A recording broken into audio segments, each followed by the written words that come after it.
Good morning, beautiful angels. How are we all today? So today in our 44 easy ways to attract clients, we're going to be looking at combined deals. Now I'm going to be talking about some of the experiences that I have and what's one of the best ways to say this? This is not fear mongering. This is reality, and these are the things that you need to do. I've learned this by just going trial and error, basically from not taking certain advice when I should have, and by basically helping you guys out with a bit of more confidence when it comes to collaboration as well. But before we do that, please, I want you to go to my website, www.pellinandpalmer.com, and check out our training.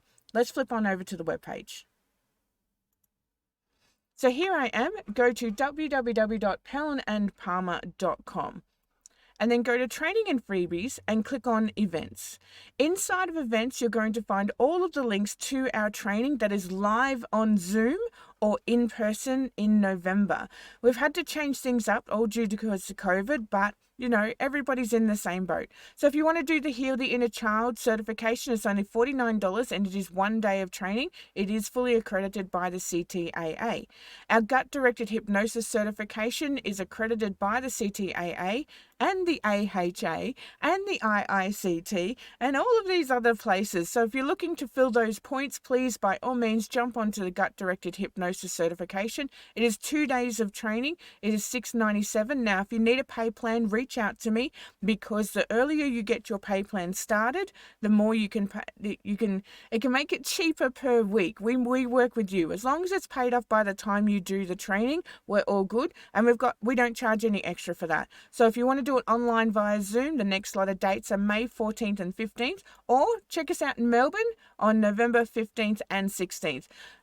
Otherwise, if you want to do the whole hog, if you want to do absolutely everything, the whole kit and caboodle, the anxiety depression hypnosis protocol is available. And if you enroll in that, you get the gut-directed hypnosis training completely for free and the Heal the Inner Child as well. And if you want to do it in person and be with my crew inside of the room, you can book it in for Melbourne for November 18th to 21st, and we will see you there from the 14th onwards. So how cool is that? So jump onto our webpage, give it a really good read, because there's a lot of information going on there, and by all means book in your seat, and if you need a payment plan, then reach out for me. But otherwise from that, let's jump back on over into the video and let's learn some criterion.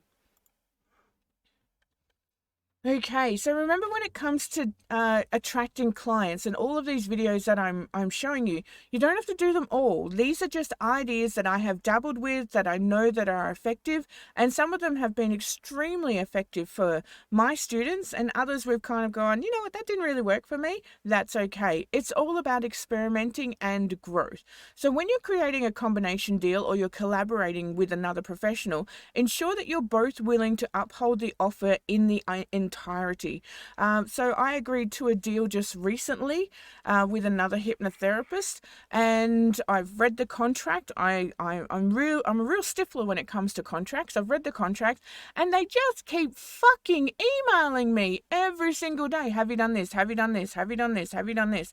And I've had to have that conversation with them that was really uncomfortable, that should never have occurred.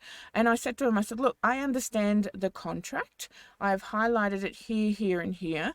For you to feel this insecure, what do we need to do for you to feel security in order for you to relax, to know that what things are being done? And they literally turned around and they're like, oh, that's a great question. I said, yep. I said, what I want you to do is, I think we've got something fantastic here, but you're making me feel that this is a bit uncomfortable, because if I don't pull you up now, this is going to become a bigger issue later on, and then the relationship falls apart. So I said, this is making me feel uncomfortable. What I want you to do is I want you to go away and think about what will help you to relax in order to trust me to do what's required in the contract. And they turned around and they're like, oh. I said, go away and think about that. And when you've got the answer, come back to me and we'll have another discussion. Well, he was like, okay, don't know. And then he just started fucking emailing me again. I said, look, by the looks of it, we cannot collaborate on this project, because it's obviously dealing you with a fair bit of stress. And one thing I told you from the beginning when we were setting up expectations is that I won't be micromanaged. Because at the end of the day, it's not worth it. Okay? So you have to make sure that you're both willing to uphold the contract in its entirety and not hound each other. It's okay to set out a reminder, but we don't need to be hounding each other. So be specific about the requirements and true to the offer. If you're getting to that stage where you're like, you know what, I'm really not passionate about this offer or what it is I'm doing, I'm finding it very draining, make sure that you're just doing what's required in the contract and that you can exit at some stage. Work with someone that you have rapport with and keep it simple. The more shit that we add into this stuff, the more complex it becomes, and then we just don't start enjoying it. Automate what you can so that the upheaval and things like that is a win-win, so there's no upheaval, and so that there's win-win for all parties. You, your professional, and your client. So here are some of the things that I have learnt by doing this. So when you're working with complementary services, so such as personal trainers and things like that, make sure your offer aligns with what it is that they're doing. As healers, we are very adaptive to different environments. So make sure it aligns. Streamline the process as well. So if you're going to get a doctor on board or anything like that, take in the referral sheets to them and get them to scan them straight into their computer. You don't want to create extra work for the receptionist. That's going to create like a boundary for them because I've already got enough work to do. That's fair enough. I literally take in my own referral sheets and I say to them, here's some referral sheets, they're already printed, ready to go, or you can scan them into your system. I like to make sure that the systems are as easy as possible. And if you can receive a payment in full or debited directly into your account, then uphold that end of the deal as well. So when you're streamlining processes, make sure everything is automated, make sure everything is simple. You're going to get some resilience on this because there's so many people, like seriously, it shits me to tears sometimes, the amount of people that don't want a simpler system because they don't want to spend 10 minutes learning it, like they don't want to read the screen. I have an extremely simple system. I honestly think I've got one of the simplest systems out there. I send you a link, you book it in your time frame, you get a reminder and a text message, and boom, it's done. We just meet at that time. And people are resilient because they're like, yeah, I don't want to learn new tech.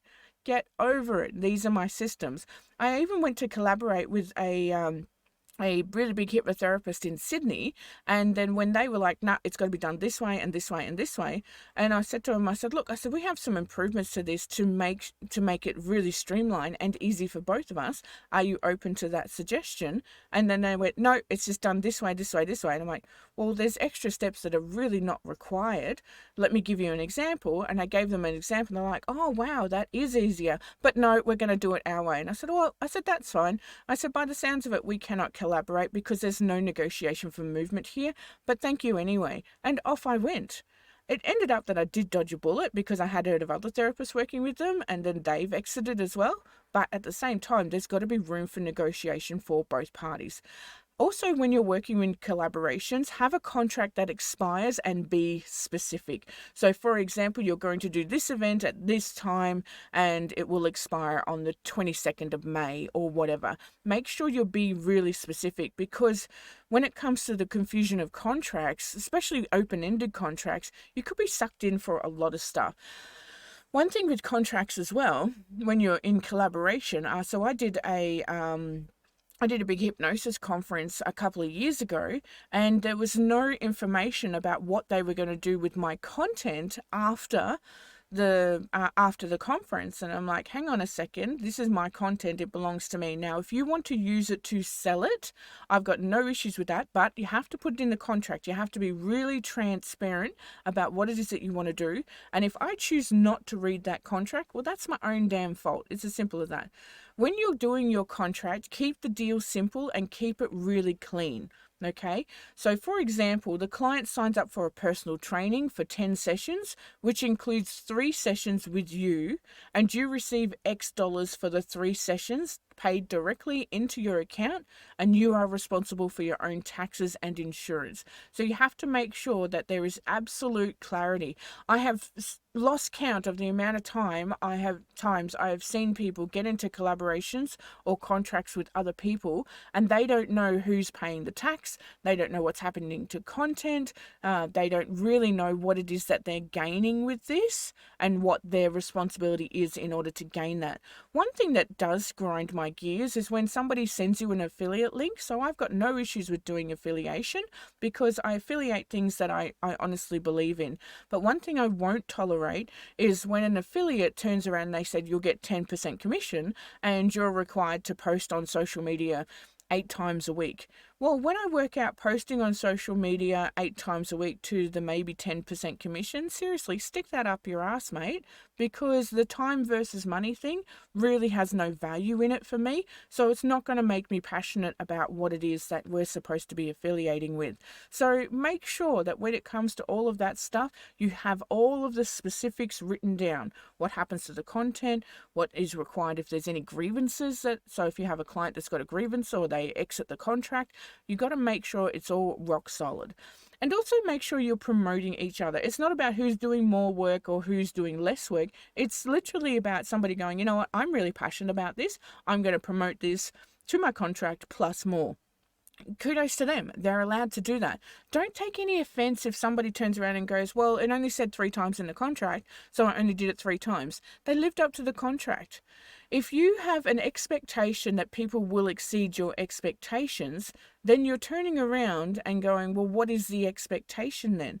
Because if that person exceeds your expectations, does that mean that their expectations get higher and the bar just keeps on rising? It's not going to work. So just allow people to do their job, allow people a bit of trust as well, that they can do their job and that they will go through with the criteria. If they don't go through it, you've got your exit. You've got your reasons to exit in the contract and you can pull that out. It's all about brand awareness and helping out each other.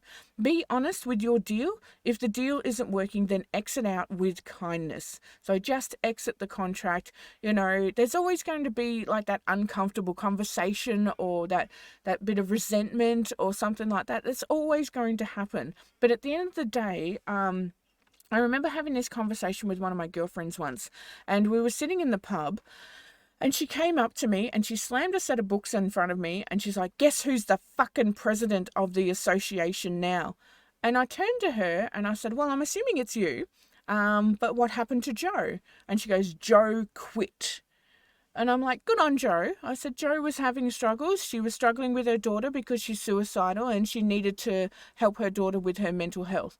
And then my girlfriend turned around and went like this at me and then walked off to where my other girlfriend was sitting on the other table because we'd just gotten there. And she slammed the books on the table again and then said to my other girlfriend, guess who's the fucking president of the association now? And I'm like, did I just miss something? Am I in the Matrix here? Did I just have deja vu and something repeated itself? Because I literally said, like, good on Joe because she was going to look after her daughter because her daughter was suicidal. She needed to get rid of some things in order to help her daughter more. So even with this act of courage, people will still get the shits up. That's what's going to happen. People will always get the shits up, even if you choose yourself because you're like, you know what? I don't believe that I'm right for this position and I'm finding myself going downhill a bit, or, you know, I'm not finding that I'm passionate about this. And you can exit with kindness, and there'll always be someone that gets themselves by the short and curlies. So just be honest and then exit with kindness, okay? It's really, really simple stuff. But make sure your collaboration is clearly written out, clearly understood by both parties. And guess what? If somebody pulls out and you're the one left holding the stick as such, just keep on going. Do what you need to do to make sure it happens and just keep rising up every single time. So that's one way to attract some clients. Do some collaboration with someone. Reach out with someone. Say to them, hey, would you like to do a podcast together? Would you like to do a combination deal? Would you like to write a book together?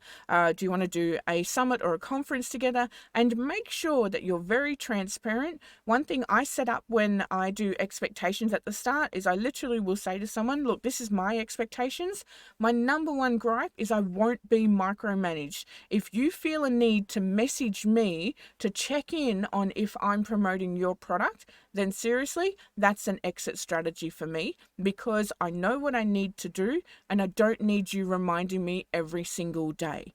because that grinds my gears. That's an expectation for me, and I make sure that right straight off the bat that I'm completely transparent about that. I also have other calibrations that I do. So I'm working with another client at the moment, and I just turned to her and I said, look, I said, if you want this to succeed, we need to do it this way. I know last time that you wanted to do it another way. We experimented with that and it didn't go the way you expected. So based on me doing what I do for the last 8 years that has worked, we're going to do it this way this time.